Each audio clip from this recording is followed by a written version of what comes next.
Boa noite. Estamos dando início à nossa conferência de encerramento desse terceiro dia do 50º Encontro Nietzsche, né? E temos aqui a honra de receber, aqui na Universidade Rural de Pernambuco, Federal Rural de Pernambuco, o professor que vai fazer a conferência dessa noite, o professor Wilson Fresati, né? O professor Wilson, ele é doutor em filosofia pela USP, atualmente é professor associado da Universidade Estadual do Oeste do Paraná, UniOeste, e professor do mestrado em filosofia da Universidade Estadual de Maringá, né?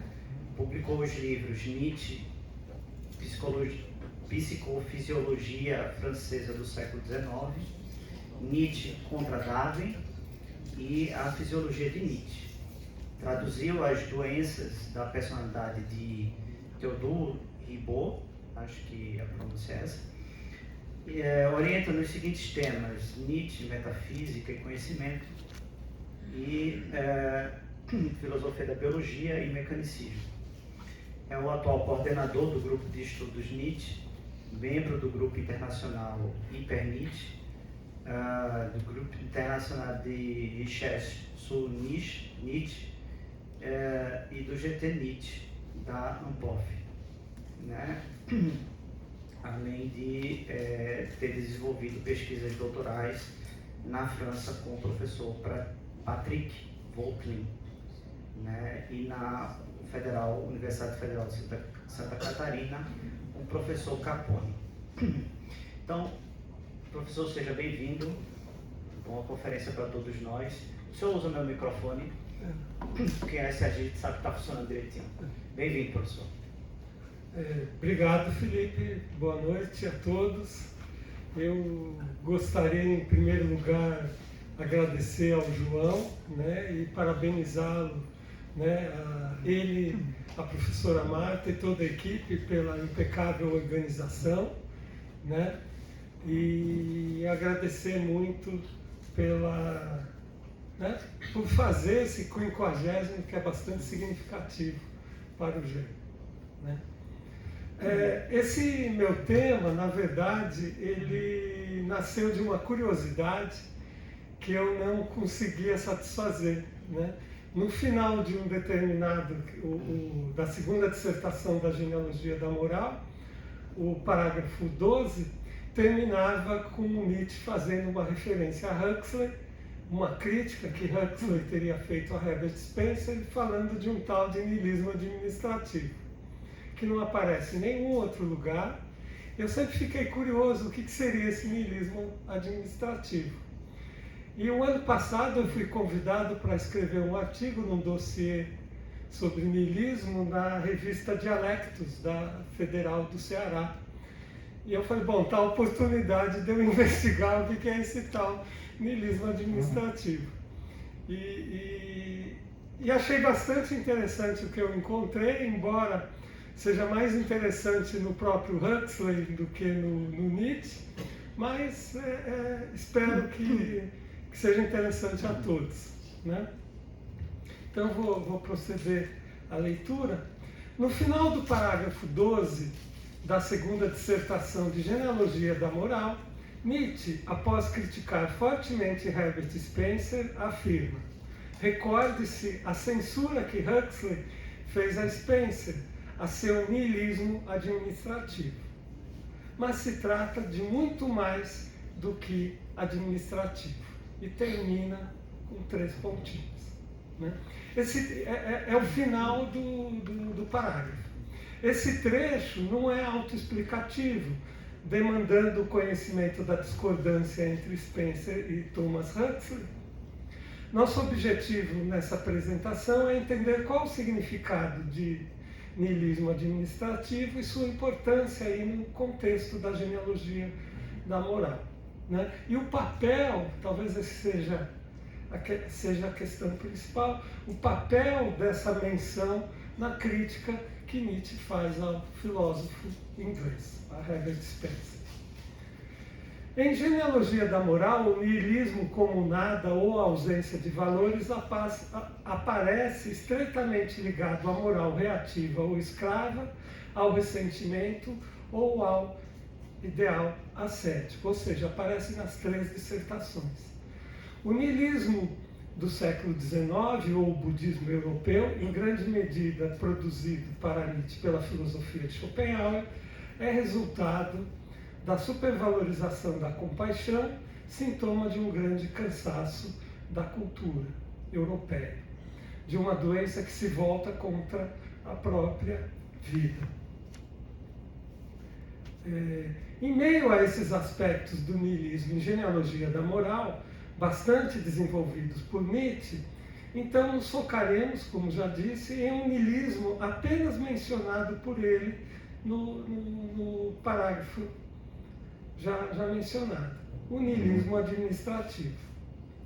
Esse parágrafo é bastante importante, eu considero ele como um dos parágrafos centrais da obra, pois, além de explicitar a abordagem histórica que norteia o seu procedimento genealógico, Nietzsche define aspectos axiais da sua noção de vontade de potência. A genealogia nietzschiana está baseada em 3 aspectos. O filológico, por exemplo, os sentidos das palavras Gut, Böse, Schlecht. O histórico, por exemplo, como a culpa se desenvolve no homem e na sociedade. E o psicológico, ou como nós preferimos, o fisiopsicológico, por exemplo, as condições impulsionais que produziram determinados valores. Trata-se não apenas de investigar a origem dos valores, mas principalmente o valor dos valores. Quais modos de vida ou condições da dinâmica impulsional geraram tais valores. Considerando o procedimento genealógico como nas palavras de Nietzsche, uma psicologia que é uma autêntica fisiopsicologia, ou seja, morfologia e doutrina do desenvolvimento da vontade de potência, temos 2 principais tipos de valores. Essa referência que eu fiz é no Paralim de Bem e Mal 23, mas eu estou fazendo uma aproximação com o procedimento genealógico. Então, como eu dizia, essa fisiopsicologia permite, então, fazer uma tipologia. 2 principais tipos de valores morais. Os valores elevados ou nobres, criados por organismos saudáveis, com impulsos potentes e altamente hierarquizados, e os valores decadentes ou escravos, criados por configurações mórbidas de impulsos pouco potentes e deshierarquizados. Com isso, Nietzsche diferencia sua genealogia daquela dos utilitaristas, dos darwinianos e dos spencerianos. Em Genealogia da Moral, eu vou simplesmente dizer 2.12, para não dizer toda hora segunda dissertação. Em Genealogia da Moral 2.12, Nietzsche aprofunda ainda mais seus pressupostos genealógicos. Ao tratar da genealogia da noção de castigo, Nietzsche declara que, ao contrário do que ocorre, não devemos confundir os problemas da origem com os problemas da finalidade. Os moralistas e genealogistas tradicionais estabelecem uma finalidade qualquer e a transformam na única existente desde a origem do objeto investigado e também na causa da própria origem. O filósofo alemão contrapõe a esse procedimento o que considera o mais importante princípio de todo tipo de ciência histórica, o qual foi duramente conquistado e devemos manter. Nas palavras de Nietzsche, a causa da gênese de uma coisa e a sua utilidade final, a sua efetiva utilização e inserção em um sistema de finalidades, diferem completamente. Em outras palavras, o desenvolvimento no tempo pressupõe a transformação da utilidade. Ela não permanece a mesma desde o surgimento. Adiante, retornaremos a esse ponto na perspectiva nietzschiana. Vou fazer um parênteses aqui para explicar um pouco essa ideia. Essa ideia aparece, não sei se pela primeira vez, mas aparentemente sim, na Origem das Espécies, de 1859, de Charles Darwin, que precisa dar conta da seguinte dificuldade. De que modo o acúmulo de pequenas variações, causado pela seleção natural ao longo do tempo, produz estruturas complexas, como, por exemplo, o olho.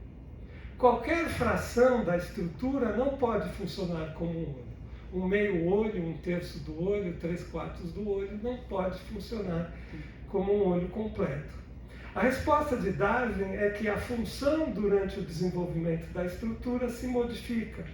Estruturas mais simples podem ser úteis para, por exemplo, captar luz, sendo que a função da visão humana só é obtida nas fases mais recentes do processo, ou seja, as estruturas realizam distintas funções de acordo com a sua fase de desenvolvimento. E o Nietzsche faz algo análogo à noção de castigo, né? Em cada fase, né, a gente tem uma função para o castigo, né?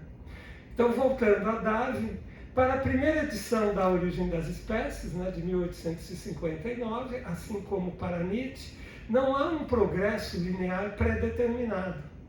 Porém, parece que Nietzsche não retirou o seu princípio histórico, que ele diz que é o mais importante, diretamente de Darwin, já que é muito provável que ele não a tenha lido.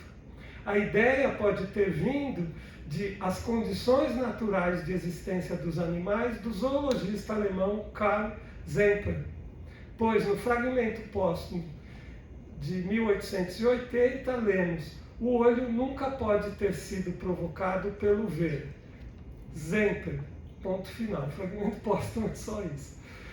A mesma noção aparece um pouco mais elaborada em Aurora, no parágrafo 122, intitulado Os Fins da Natureza.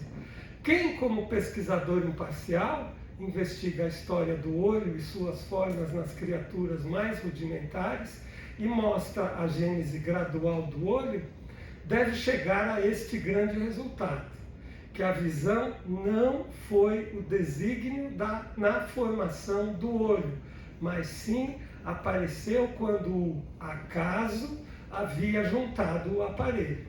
Um só exemplo desses, e os fins nos caem como escamas dos olhos. Essa escama dos olhos é uma referência bíblica à cegueira de São Paulo, e isso. Nietzsche tinha um livro de Zemper em sua biblioteca com anotações e vários apontamentos, vários fragmentos de 1880 possuem trechos ou ideias contidas nele. As Condições Naturais de Existência dos Animais, essa obra continha muitos conceitos importantes da primeira edição de Origem das Espécies. Essa informação foi tirada do livro do Enden. Se a causa das mudanças vitais para Darwin é a luta pela existência, e para Zemper as mudanças microestruturais causadas pelo meio externo, para Nietzsche as transformações emergem da dinâmica da luta das forças ou impulsos por mais potência, ou seja, da vontade de potência. A relação que se estabelece entre as forças ou impulsos, ou seja, entre os quanta de potência, é a de dominação. Para uma tendência a mais potência poder se efetivar, isto é, para poder haver crescimento em determinado quanto, é necessário que outro ou outras sejam subjugados e percam potência. O centro de força criado pelas relações de dominação tem sua própria perspectiva, sua própria interpretação acerca do mundo. Nas palavras de Nietzsche, todo acontecimento do mundo orgânico é um dominar e assenhorear-se, e todo dominar e assenhorear-se é uma nova interpretação, um ajuste no qual o sentido e a finalidade anteriores são necessariamente eclipsados ou totalmente extintos. Assim, temos o princípio histórico acima indicado em Darwin e Sepper, mas agora propriamente nietzschiano, ou seja, baseado na vontade de potência operante em todo acontecer, ou ainda numa abordagem fisiopsicológica. Seja a utilidade de um órgão fisiológico, seja aquela de qualquer produção cultural, sua compreensão em um determinado momento não nos diz nada sobre sua origem. Na utilidade de algo, não temos a razão de seu surgimento. Então, eu cito novamente, então, isso está no contexto ainda da Genealogia da Moral 2.12, tá? Então, eu cito um outro trecho. Toda a história de uma coisa, um órgão, um uso, pode desse modo ser uma ininterrupta cadeia de signos de sempre novas interpretações e ajustes, cujas causas nem precisam estar relacionadas entre si, antes podendo se suceder e substituir de maneira meramente casual. Portanto, a interpretação de um determinado momento é sintoma de uma condição impulsional, momentânea, e esse sintoma não está numa série linear progressiva em relação aos anteriores e posteriores. Essa perspectiva nietzschiana contrapõe-se à noção de progresso. O desenvolvimento no curso dos acontecimentos não é o progresso em direção a uma meta.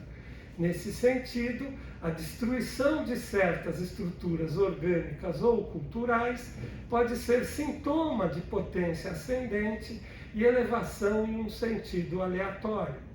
A degeneração e a atrofia não são sempre condições de decadência, mas também de superação. Elas aparecem quando inúmeras potências menores se submetem a uma potência maior, a qual aquelas se subordinam. Nietzsche vê perpassando a noção de progresso uma, termo nietzschiano, idiosincrasia democrática contra tudo que domina e quer dominar, incógnita até mesmo nas mais rigorosas ciências, cuja consequência é a exclusão da noção de atividade. Para Nietzsche, esse é exatamente o caso de Herbert Spencer. Então, cito novamente o trecho. Sob influência dessa idiosincrasia, colocou-se em primeiro plano a adaptação, ou seja, uma atividade de segunda ordem, uma reatividade. Chegou-se mesmo a definir a vida como uma adaptação interna cada vez mais apropriada às circunstâncias externas. Portanto, para Nietzsche, estamos num antagonismo entre as concepções de vontade de potência e de adaptação. Novamente, cito um trecho. Com isso, não se percebe a primazia fundamental de forças espontâneas, agressivas, expansivas, criadoras de novas formas, interpretações e direções. Forças cuja ação necessariamente precede a adaptação. Ao finalizar essa crítica, então, logo na sequência desse trecho citado, Nietzsche aponta a discordância de Huxley acerca do niilismo administrativo de Spencer. Então, para justificar um pouco Nietzsche, eu vou trazer alguns aspectos da filosofia de Spencer, para depois entrar no Huxley, né? Em sua filosofia sintética, Herbert Spencer pretende explicar desde os elementos físicos, matéria e força, até as instituições sociais. A filosofia deve propor uma lei de composição dos fenômenos que sintetize todos os fenômenos. Trata-se de uma fórmula geral que expresse ao mesmo tempo a indestrutibilidade da matéria, a continuidade do movimento, a persistência da força, a transformação incessante das forças e a oscilação do movimento que segue sempre a linha de menor resistência. Essa fórmula segundo Spencer, deve ser a lei de redistribuição contínua de matéria e movimento.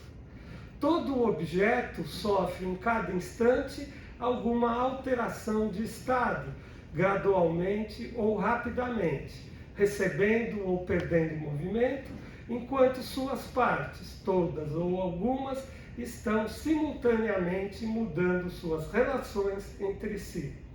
Todas as mudanças, das lentas alterações da galáxia até a decomposição química, do pensamento até as flutuações de preços, são mudanças nas posições relativas das partes componentes e necessariamente há igualmente novo arranjo de movimento. Essa lei, por unificar as leis mencionadas acima, está na base da filosofia e deve abarcar as existências em sua totalidade e individualmente, e ainda a história total de cada um e de todos. O princípio dinâmico que expressa essas relações sempre mutantes é a evolução. Todos os fenômenos são partes do processo geral de evolução ou do processo reverso de dissolução. Dessa maneira, no pensamento spenceriano, a noção de evolução, intrinsecamente ligada à noção de dissolução, fixa-se como um princípio cosmológico ou metafísico. Então, essas considerações estão nos primeiros princípios. Agora, algumas poucas considerações que estão nos princípios de biologia. Tá, obrigado. O grande agregado de átomos que constitui a substância orgânica é mecanicamente fraco. Está falando da substância orgânica, né? As forças agem mais facilmente, provocando alterações facilmente. Com essa base teórica, Spencer define a vida como uma série de mudanças sucessivas e definidas, de estrutura e de composição, as quais ocorrem em um indivíduo sem destruir sua identidade, ou seja, ocorrem de modo coordenado. Ou ainda, nas palavras de Spencer, vida é a combinação definida de mudanças heterogêneas que são simultâneas e sucessivas. Apesar da contínua remoção e substituição de suas partes, a concepção spenceriana de vida mantém a persistência do organismo vivo como um todo.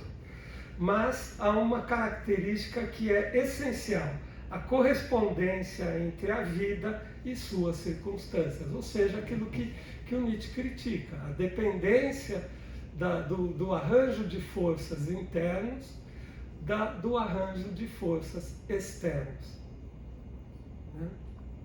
Uma particular mudança nas circunstâncias externas de um organismo é seguida por uma particular mudança nesse mesmo organismo. Assim, temos uma outra definição de vida em Spencer. Vida é a combinação definida de mudanças heterogêneas, simultâneas e sucessivas, em correspondência com coexistências e sequências externas. Esse contínuo ajuste das relações internas a relações externas faz com que as primeiras sejam relações adaptadas ou contrabalanceadas. Trata-se da noção spenceriana de Spencer.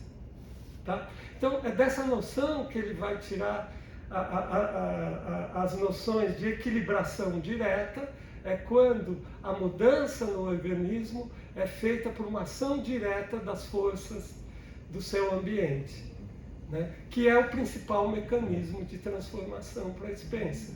Né? E a noção de equilibração indireta, que é a seleção natural de Darwin, que ele dá pouca importância. Embora a seleção natural seja responsável por mudanças que a equilibração direta não faz. Mas, em termos de causalidade, a equilibração direta é muito mais importante. Né? Assim, no contexto apresentado até aqui, podemos ver claramente os pontos da doutrina spenceriana que são criticados pelo parágrafo 2 da segunda dissertação da genealogia da moral. A fundamentação mecânica, o princípio de mínimo dispêndio na relação de forças, o enorme predomínio da influência externa nos organismos, a estreita dependência das condições internas do organismo em relação às condições externas, a permanência de uma identidade orgânica em meio às transformações, uma evolução progressiva necessária e a tendência ao equilíbrio na relação entre forças. Então, todos esses aspectos vão ser negados no trecho. Você... Não? Sabemos porque vontade de potência se antagoniza com a adaptação de Spencer. No entanto, ainda não apresentamos os motivos da presença do niilismo administrativo no excerto destacado por nós. Então vamos lá agora entrar no niilismo administrativo. O termo niilismo administrativo vem do título de um artigo de Thomas Huxley, publicado em 1871. Muito provavelmente Nietzsche não leu o artigo original. Tendo conhecido o termo, também muito provavelmente, em uma leitura da tradução alemã da segunda edição das Sociedades Animais, Estudo de Psicologia Comparada, do francês Alfred Spinat, na qual havia uma citação do texto de Huxley. Essa informação, na KSA, que foi publicada ali em torno de 1970, no volume 14 da KSA, sobre o niilismo administrativo, tem a seguinte informação: fonte não conhecida. Foram os trabalhos da Kelly Fortune, a seção do Nietzsche Studien, e alguns artigos do Nietzsche Studien que apontaram a origem do termo, né? Que é o trabalho de Thatcher, de 1989, Brussotti, 1992, e do Moore, de 1998. Tá? Nietzsche, aparentemente, não tinha nenhum livro do biólogo inglês em sua biblioteca, e a única referência direta a ele, seja em obras publicadas, fragmentos póstumos ou cartas, é a que a gente está se referindo aqui, Genealogia da Moral 2.12. O tema central de niilismo administrativo tem essa também, né? O tema central do niilismo administrativo não é a formação do organismo e seus mecanismos de centralização da atividade vital, pois ela aparece apenas de um modo secundário, somente como analogia ao Estado, o qual se relaciona de modo indissociável com o objeto do artigo.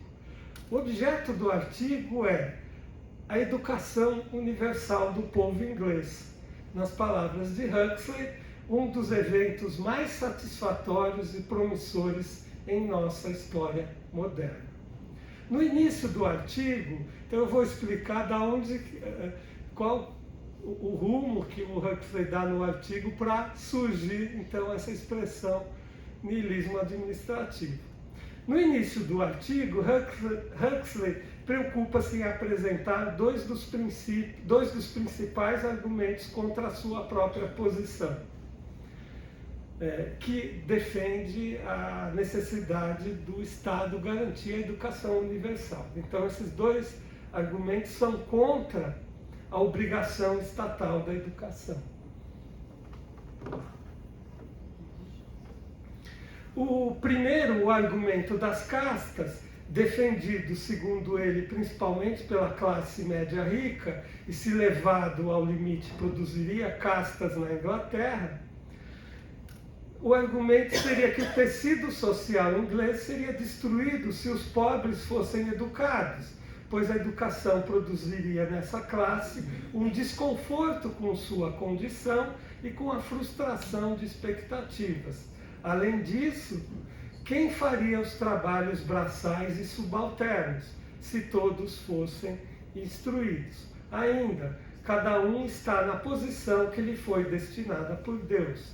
A resposta do biólogo inglês a esse argumento é que a educação não desestimula os trabalhos duros e laboriosos, como mostrariam os marinheiros e os médicos rurais. Todos deveriam ser educados para se tornarem ladies e gentlemen, já que a atenção aos outros, a generosidade, a modéstia e o autorrespeito são as reais qualidades de uma pessoa e não a capa de aparência que comumente é considerada. E como saber se realmente Deus nos destinou nossa posição?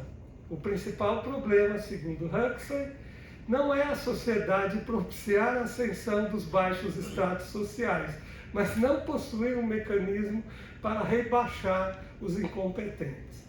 O outro argumento é daqueles que não se opõem apenas a um ato do parlamento chamado ato de educação, mas também ao ato de vacinação e o ato de doenças contagiosas. Na verdade, estudo na época era recente e se debatia a validade ou não desses atos do parlamento. E o Huxley entra então nessa discussão. Ou seja, Huxley defende que, toda discussão do Huxley é a favor de uma legislação que promove o bem-estar social, né? E a concepção de Estado desses indivíduos que são contrários a esses atos é o que Huxley chama de astinomocracia. Astinomoi, na Grécia Antiga, eram os magistrados da Grécia Antiga que tinham como função policiar e limpar as ruas. Então, segundo Huxley, a astinomocracia é uma forma de governo que não se assemelha à monarquia, nem à aristocracia, nem à democracia, mas é um Estado policial, ou seja, a ação do Estado deveria apenas proteger seus cidadãos de agressões, prevenir crimes e fazer cumprir os contratos. Não deve nem fazer o bem, nem mesmo prevenir o mal, apenas punir os criminosos. Não apenas isso, os defensores dessa concepção considerariam que qualquer coisa que o Estado faça fará pior do que a iniciativa privada.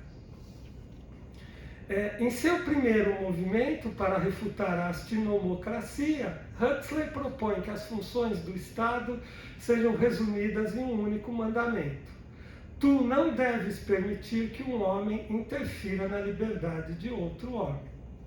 Entre outras coisas, implica, nas próprias palavras de Huxley, se a ele, meu vizinho do lado, fosse permitido deixar suas crianças sem serem vacinadas, a ele poderia também ser permitido deixar pastilhas de estricnina por onde eu passo.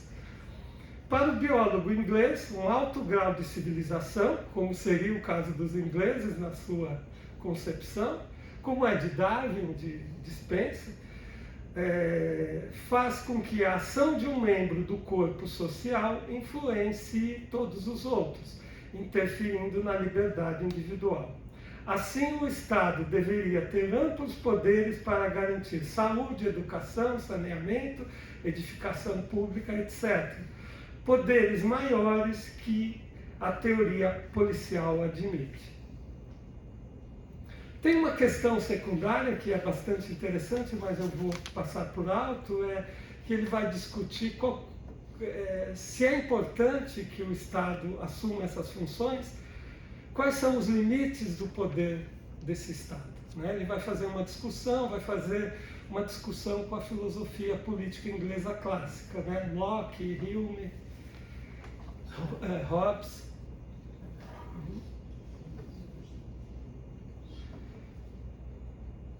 Herbert Spencer, um dos mais profundos filósofos ingleses vivos, é apontado nas palavras de Huxley, é apontado por ele como um dos maiores defensores da astinomocracia.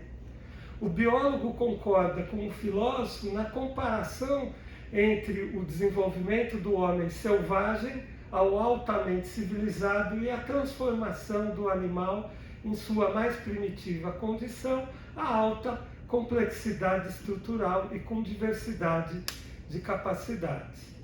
Né? Huxley reafirma nos seres vivos o que já havia declarado sobre as sociedades humanas. Quanto maior a complexidade, maior a dependência mútua entre as partes. Porém, ele não concorda com Spencer na analogia entre o corpo orgânico e o corpo político. Eu vou adiantar uma questão, né? Não sei se vai dar tempo. Então, o que seria esse niilismo administrativo?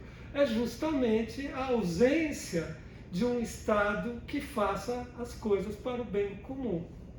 É um Estado que não milita em função do bem comum. Esse é o niilismo administrativo, um niilismo administrativo. Ou seja, um Estado que só garante o cumprimento dos contratos e acha que não tem que fazer mais nada. Né? Mas tem mais algumas coisas interessantes. Antes do Huxley, eu adiantei, na verdade, um passo. Huxley traz duas citações do artigo O Organismo Social de Spencer, a primeira sobre a analogia entre biologia e sociedade. Que eles gradualmente aumentem em massa, né, os organismos, que eles se tornem pouco a pouco mais complexos e que, ao mesmo tempo, suas partes tornem-se mais mutuamente dependentes, e que continuem a viver e crescer como um todo, enquanto sucessivas gerações de suas unidades aparecem e desaparecem. São peculiaridades amplas que os corpos políticos exibem em comum com todos os corpos vivos e com as quais eles e os corpos vivos se diferem de tudo ou mais. Então, essa é a posição de Spencer. Na outra citação, Spencer mostra um paralelo entre o desenvolvimento do sistema nervoso, que tem o poder de governar o corpo, na série dos organismos animais, e o governo político na série dos organismos sociais.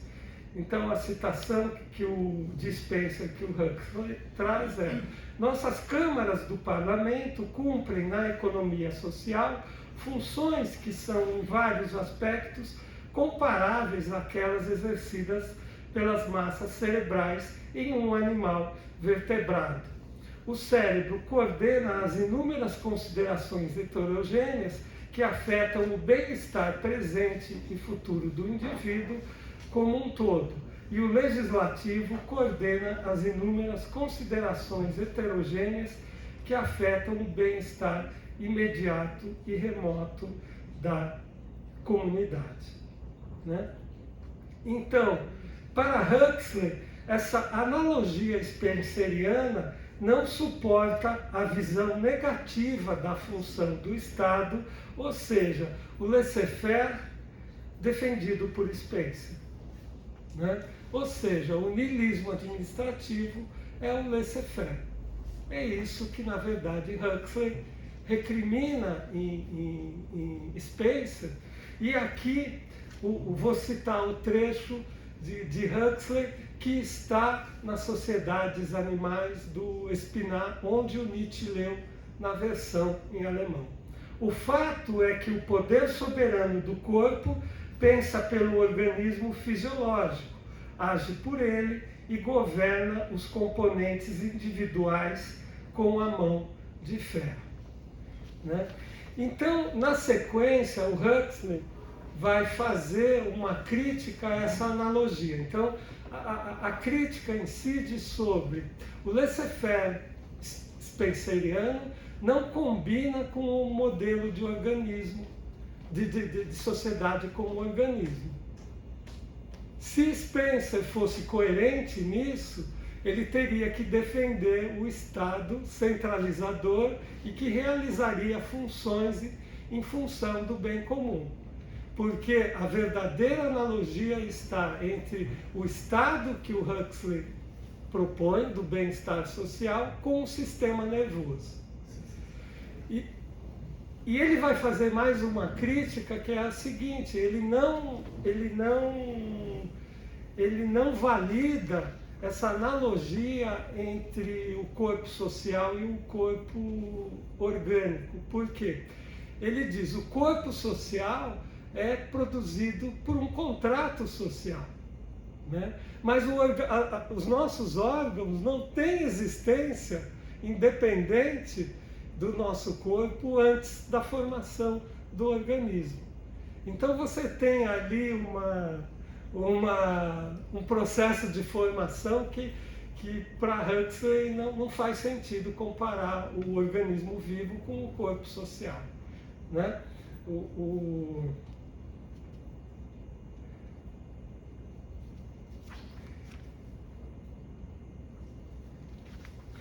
Então eu vou finalizar, né?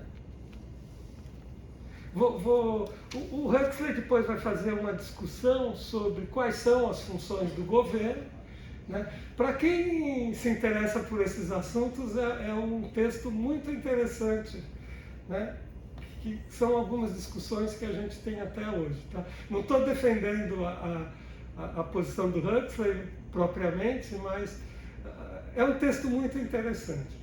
Então, em relação ao avanço da ciência e da arte, segundo Huxley, o Estado sempre prestará um serviço inestimável ao contrário da ação privada, universidades, bibliotecas, museus e laboratórios. O Estado deve oferecer condições àqueles que querem ser úteis à sua época e geração. Se é tarefa do governo almejar o bem da humanidade, então ele deve comprometer-se a educar o povo, pois a educação promove a paz ao ensinar as obrigações da vida, da sociedade. Desenvolve o intelecto com proveito não apenas individuais, mas coletivo, ao preparar pessoas que possam contribuir para o bem geral.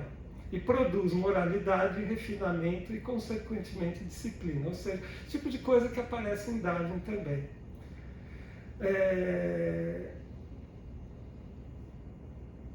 Então, um texto, né, voltar para Nietzsche agora.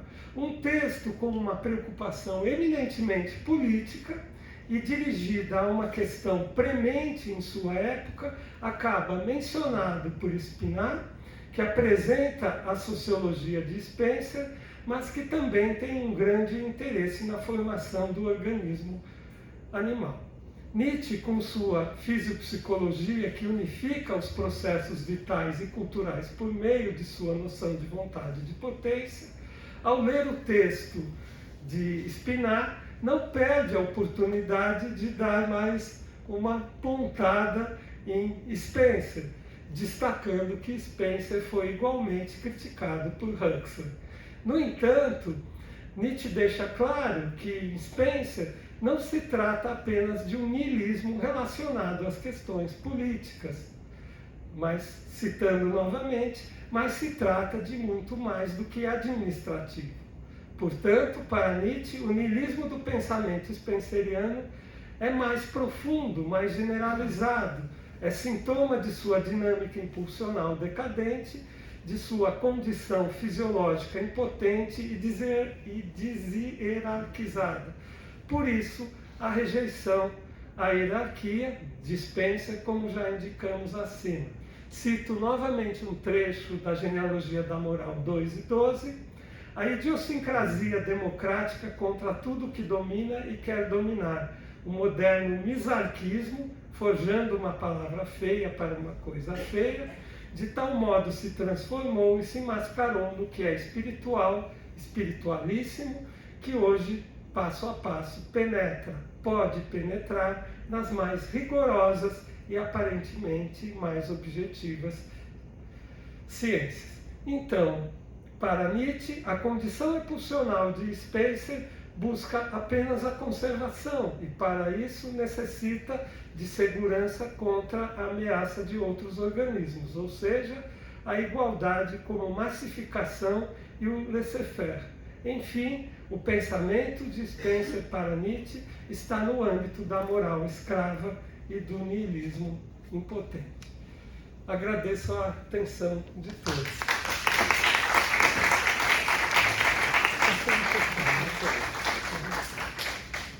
E espero que não tenha ficado muito confuso essas passagens que eu fiz em vários textos. Obrigado, professor, por essa conferência, para mim, muito esclarecedora. Vamos franquear a palavra, né? Estão abertas as inscrições para as perguntas. Né? Antes das perguntas, eu quero lembrar que a coleção Sendas e Veredas, né, sendo publicada pela editora da Unifesp, está com desconto em alguns volumes. Tá? Todos? Está com desconto, então, em todos os volumes. E é apenas acessar o site da editora Unifesp, coleção Sendas e Veredas, e a senha do cupom é Grupo GEM, tudo junto, maiúsculo. Tá? Obrigado. Bem, nós temos um inscrito, 2, professora. Vamos começar lá por trás.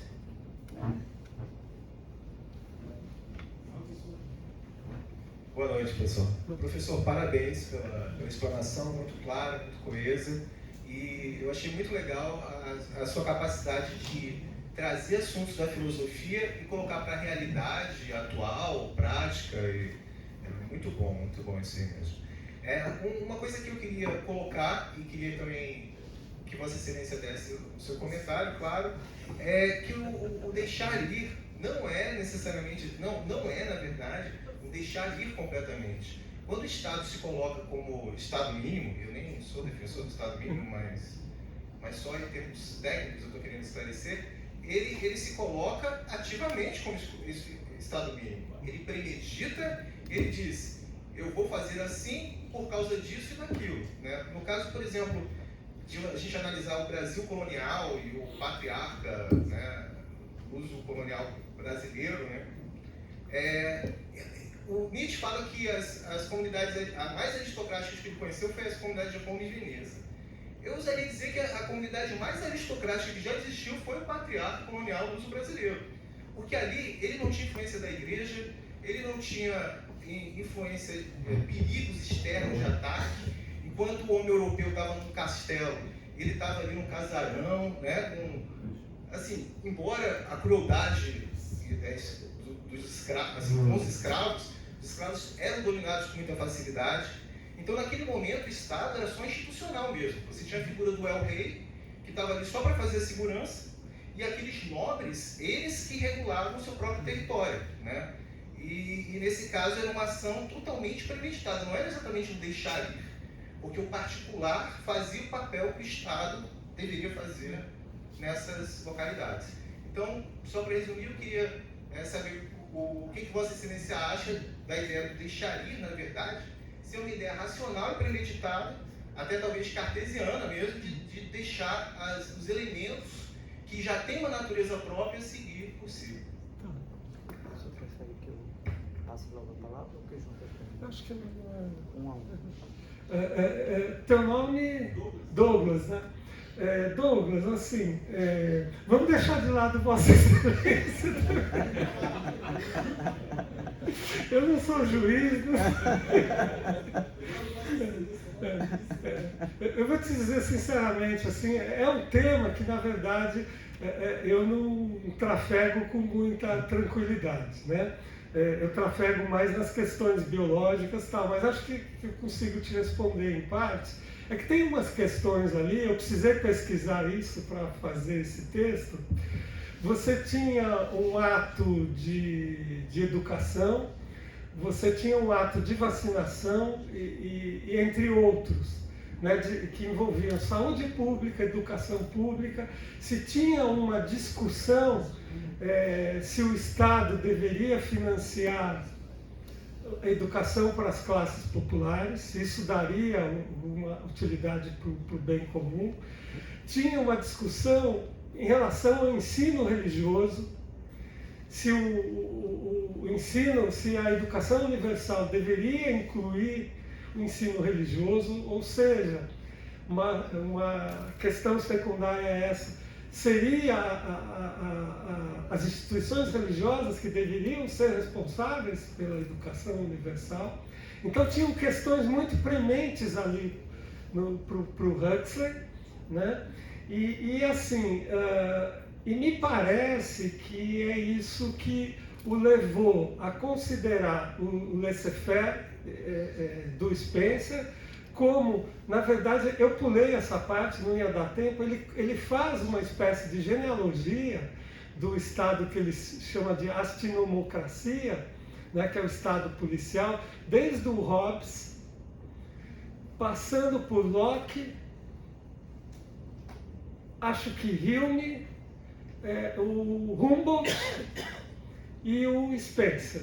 E depois vai falar do Kant. Então ele faz um diálogo bastante interessante, que se você se interessa, por isso eu recomendo que você leia o texto, você encontra na internet o texto. Então, assim, eu acho que justamente, porque ele começa a falar do Estado policial, e mais no meio do texto aparece pela primeira vez o termo do título, que é... Então, na verdade, ele justifica essa, vamos dizer, essa progressão do Estado policial ao niilismo administrativo por essa preocupação. Eu acho que sim, né? O Estado tem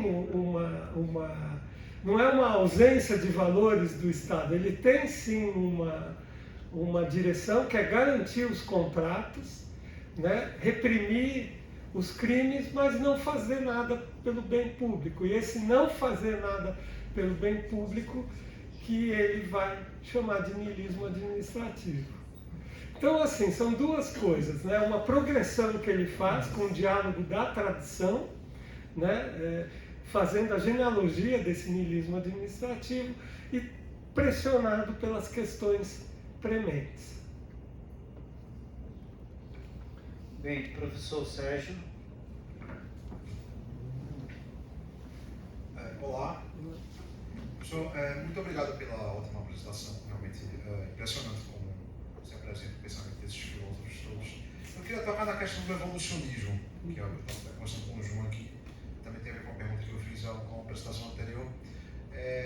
Assim, um pouco eu conheço a história da biologia, como a evolução era tratada pré e pós-Darwin, é que a evolução ela já era mais ou menos estabelecida antes de Darwin e de Wallace publicarem aquele famoso paper, depois da origem das espécies, mas antes já se acreditava que as espécies passavam por transformação ao longo do tempo. Seria a evolução, inclusive isso explicaria a origem das espécies. Né? A grande contribuição de Darwin e Wallace seria justamente explicar qual é o mecanismo através do qual a evolução ocorreria. Que mecanismo seria esse? A seleção natural. Né? Então, a origem das espécies através da seleção natural. Então, a partir disso, eu queria entender como é que Nietzsche entende exatamente a evolução, já que me parece também, pelo que eu aprendi hoje aqui, eu não sou especialista com Nietzsche, trabalho com filosofia mais contemporânea, já que Nietzsche aparentemente ele tem crítica à noção ao mecanismo da seleção natural. Né?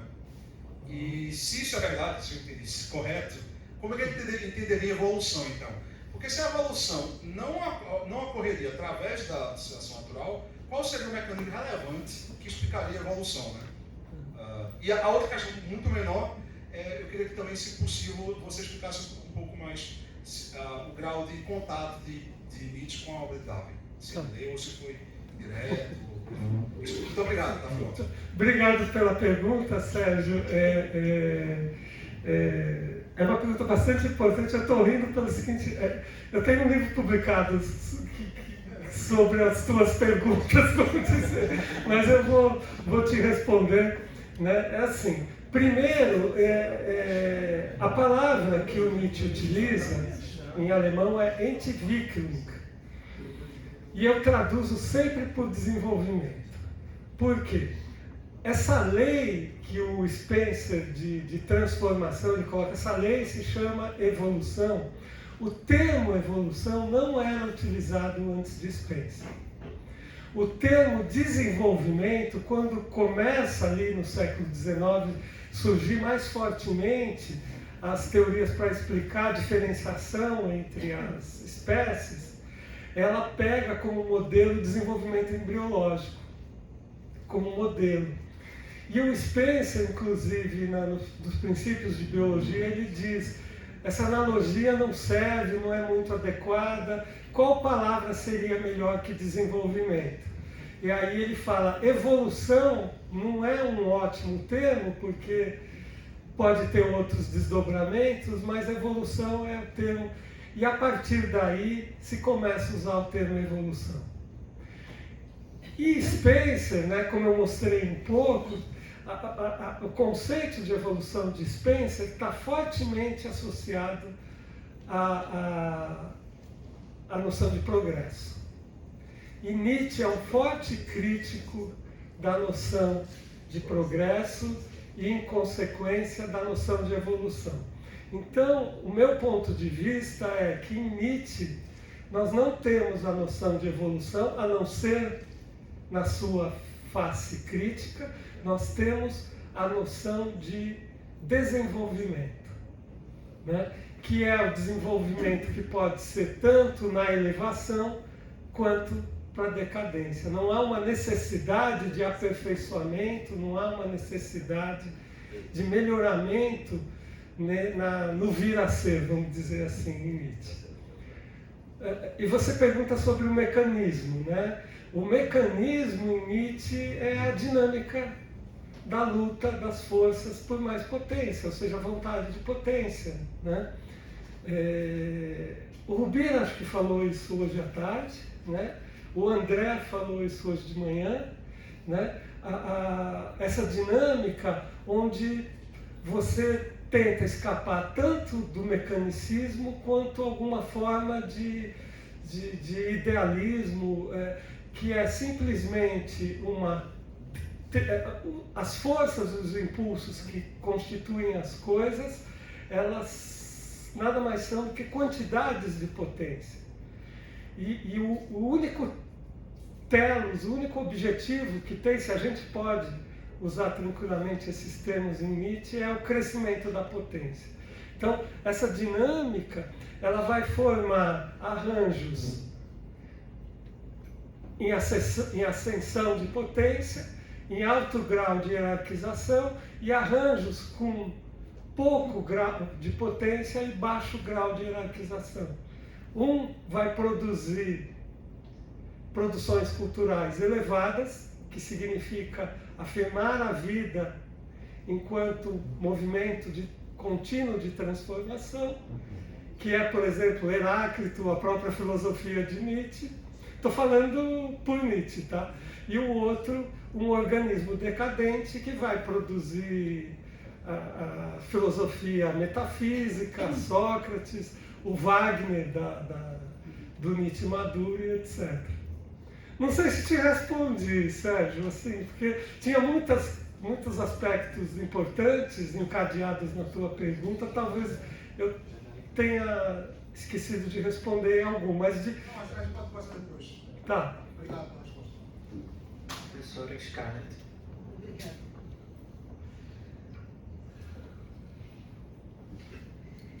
Na verdade, eu gostaria de começar fazendo uma consideração, enfim, uma consideração inicial, e já adianto que eu vou fazer também uma consideração final e que ambas não estão diretamente ligadas àquilo que você apresentou. A minha consideração inicial é a seguinte: de modo geral, nos últimos anos, eu diria nas últimas décadas, nós temos visto uma dissociação entre liderança intelectual e liderança administrativa. Isso nas universidades, de modo geral. É o que eu testemunho, por exemplo, na Faculdade de Filosofia da USP. E nas próprias pró-reitorias da USP. Né? As lideranças administrativas não são lideranças intelectuais. Eu diria que nós aqui do GEM, nós temos a sorte, nós temos a felicidade de ter o coordenador atual do nosso grupo como sendo também uma liderança intelectual. Parabéns pela sua exposição. Você trouxe toda uma atualidade para as questões ao ouvir o Huxley, com as críticas que ele faz a vários pontos do que estava se passando na época, eu julguei ouvir críticas que nós fizemos durante os últimos anos, em particular os últimos 4 anos. Uma primeira consideração, eu tenho a impressão de que, e eu peço a você que me corrija se eu não compreendi bem, nós temos aí um exemplo das estratégias de Nietzsche, esse fino estrategista, não é? Porque, por um lado, essa analogia entre corpo político e corpo social que está no Spencer, ele esposa inteiramente. Mas, por outro lado, ele vai se valer de um adversário de Spencer, ainda que ele não tenha conhecimento do texto, do Huxley, etc., para criticar o próprio Spencer. Bem, então, neste ponto, pacífico. Ok. Eu teria uma questão conceitual que talvez demande mais tempo e extrapole aqui o nosso âmbito. Essa expressão niilismo administrativo de que se serve Nietzsche, não é? Eu acho que, de uma certa maneira, ela deve contrastar com as diferentes concepções de niilismo que nós encontramos no pensamento nietzschiano, elas mesmas. Né? E até onde eu consegui perceber o sentido de niilismo administrativo, o niilismo sendo qualificado como administrativo, não é exatamente um niilismo, né? Enfim. Não. Não, né? Ok. Bem, mas eu gostaria de ouvir você um pouco mais a esse respeito, para esclarecer, inclusive, no que consiste esse niilismo, o termo niilismo e o que ele recobre, efetivamente. E eu disse que eu terminaria com uma outra consideração. E foi aqui o nosso colega que refrescou a minha memória. Bem, Foucault, num texto intitulado Teatro Filosófico, afirmou que o século XX será deleuziano.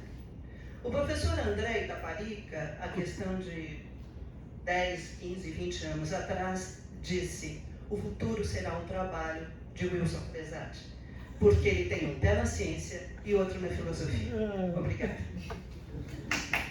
Assim, eu até fico sem graça, mas a generosidade, tanto sua quanto do André, sabe? Só tem um pouco mais de Eu acho que é até sem graça agora. Mas obrigado pela generosidade, vocês dois. Mas assim, Scott, a impressão que eu tenho, né, é exatamente isso. O Nietzsche acho que nem imaginou do que se passava ali na discussão do Huxley. Ele acha essa referência no livro do Spinach, que eu, para não ter mais um autor para eu desfiar, eu acabei não falando. Qual que é o problema central? Ele pegou a tradução alemã da segunda edição do livro do Spinach, As Sociedades Animais. Qual que é o tema central das sociedades animais? É que a consciência, ela não é una. A consciência é um agrupamento de pequenas consciências. Da mesma forma que um organismo é a associação de pequenos organismos, né? E aí ele vai fazer uma evolução, né? Ali acho que dá para falar em evolução. Ele vai fazer uma evolução dizendo, por exemplo, que nas águas vivas não é uma verdadeira sociedade, porque há uma certa independência entre as células que exercem cada função, né? E isso para o Nietzsche a gente sabe que é um tema bastante interessante, né? A André falou hoje de manhã, né, que a consciência para Nietzsche ela não é centralizada, né? Ela está espalhada, né, nas várias partes do organismo, né? Então isso interessava a Nietzsche e ele deve ter de repente achado essa concepção. Quer dizer, isso acho que já era antes. Ele encontra isso, acho que também em Galton, foi falado em Galton hoje à tarde. Dessa analogia entre o organismo vivo e o corpo social, né? que também concordo, ele abraça. Né? E acho que ele se aproveitou para dar mais uma cutucadinha e para aproveitar, dizer, não é só um niilismo administrativo, é também um niilismo global, né? É fisiológico, é intelectual, é teórico, é todos os tipos de niilismo. A segunda questão, também concordo no caso do Huxley, né? Esse niilismo administrativo não é um niilismo total, como o Douglas já apontou ali na pergunta dele, né? Mas, então, assim, eu acho, porque é um termo que não vai aparecer nunca mais, o Huxley não vai ser citado diretamente nunca mais por Nietzsche. Eu acho que por isso que eu falei para alguns de vocês antes, que a apresentação ia ter mais graça no Huxley do que no Nietzsche. Porque me parece um uso totalmente irônico no final das contas. Não tem uma função teórica mais profunda, a não ser dizer que o Spencer é um decadente. Né? Não vejo nada mais que isso. Então, uma forte ironia a serviço de indicar que o Spencer é um decadente. Não sei se te respondi tudo. Por favor, o senhor aqui.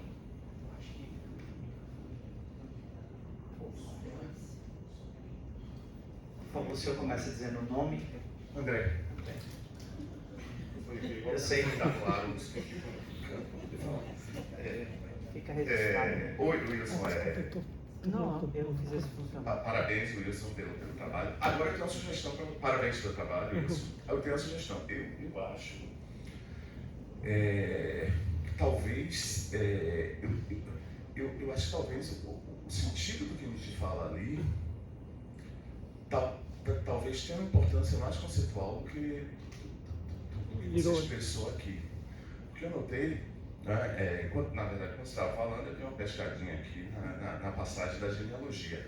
E se você for ver, o que Nietzsche está falando ali, exatamente, é uma crítica à noção de adaptação ao passado.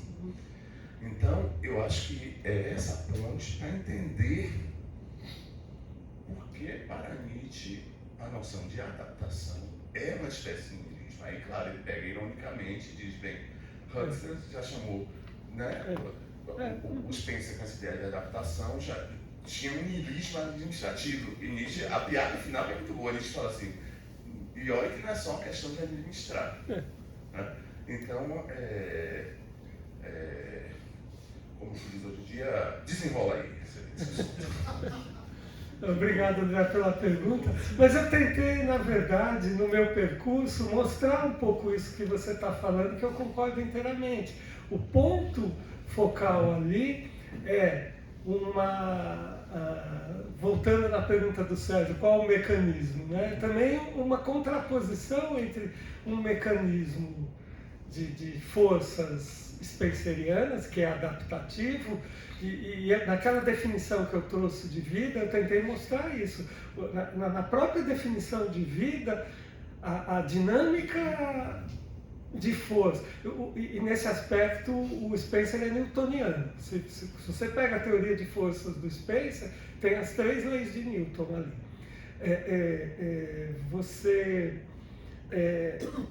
A dinâmica, né, a relação, em Spencer é melhor falar relação do que dinâmica.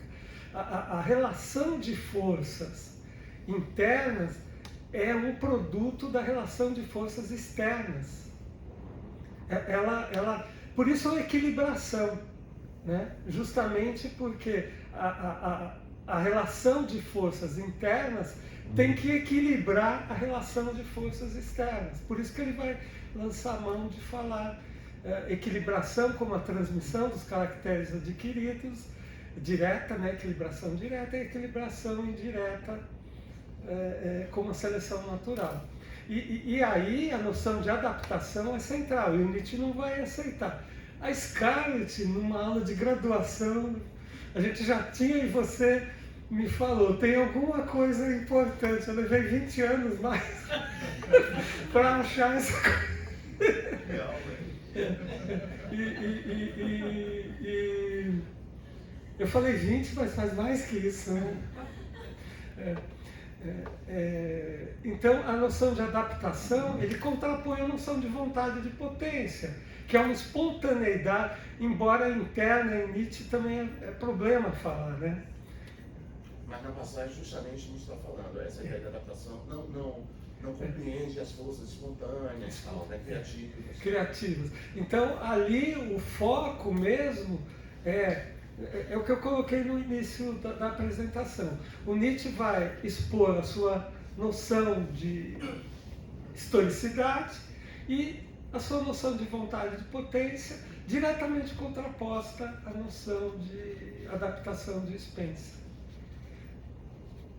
Até porque para mim os inferiores não sobrevivem, né? Quem sobrevive é o medíocre. E ele dá três motivos para isso. O primeiro é o número.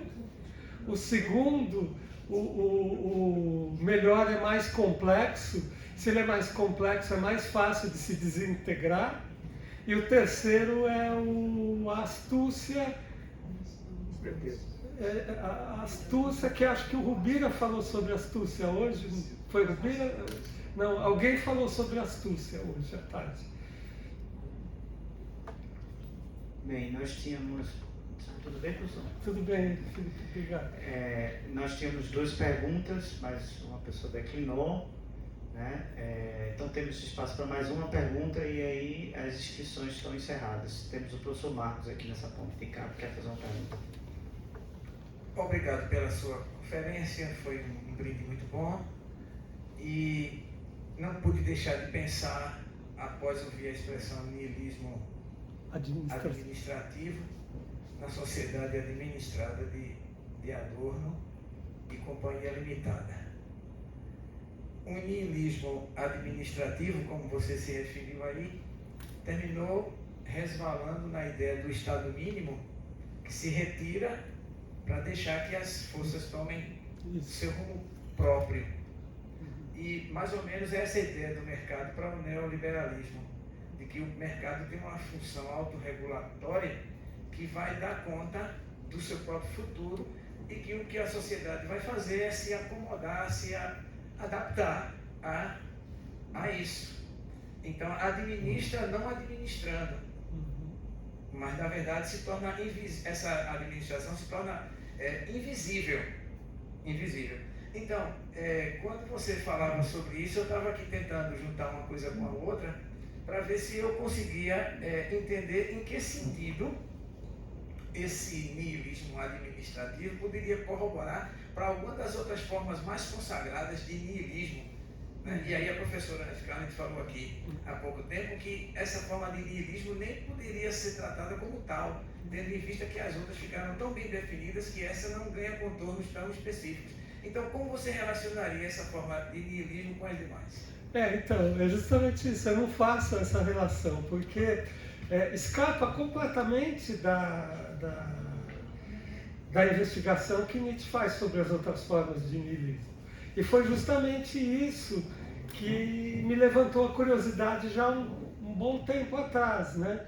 O que Nietzsche estava querendo dizer com esse niilismo administrativo? Tem alguma relação com as outras formas de niilismo, né? Assim, repensando um pouco, talvez daquela resposta que eu dei para a Scarlett e para o André, quer dizer, o niilismo em Spencer é mais do que o niilismo administrativo. É um niilismo de que é um decadente que não consegue criar e quer manter sempre as coisas iguais e por isso defende um laissez-faire. Eu não lembro, desculpa, eu citei, eu vou citar novamente, foi a última citação que eu li. A idiosincrasia democrática contra tudo que domina e quer dominar. O moderno misarquismo forjando uma palavra feia para uma coisa feia. De tal modo se transformou e se mascarou no que é espiritual, o espiritualismo, que hoje, passo a passo, pode penetrar nas mais rigorosas e aparentemente mais objetivas ciências. Aqui ele está se referindo a Spencer também, além de vários outros. Ou seja, essa decadência, essa impotência não permite criar, e essa ausência de criação, então, gera essa ausência de valores.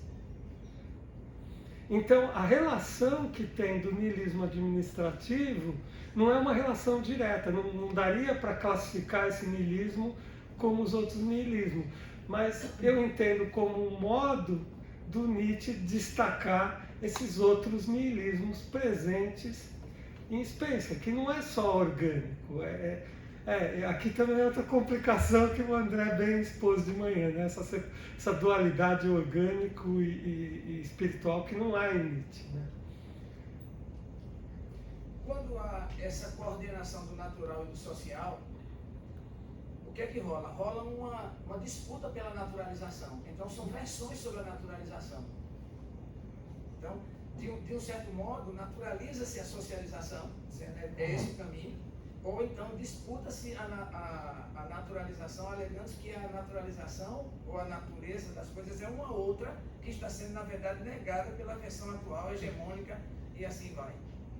Então, existe essa discussão na sociologia e a coisa fica indecidível. Ou você tem um padrão de naturalização do que é o natural, ou então você abandona o natural e deixa tudo por conta do processo de socialização, que é pura política, vamos dizer assim.